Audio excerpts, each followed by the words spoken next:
Hello everybody and welcome back to the channel. Today in this video I'll show you how to mute notifications from Discord mobile, so let's jump right into it. First we open Discord and then from here tap on the three lines on the top left corner.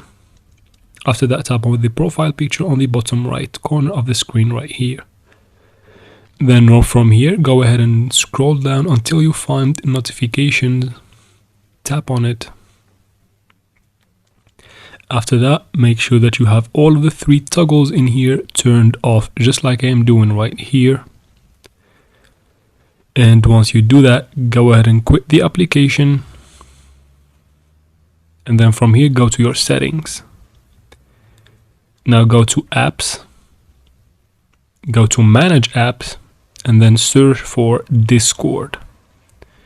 Once you find it, open it, and then go and tap on notifications and toggle off everyone or the first one, and that will automatically turn every notification off. And that's how we do it, guys. I hope this video was helpful. Please like and comment down below. Don't forget to subscribe for future solutions like this one, and thank you.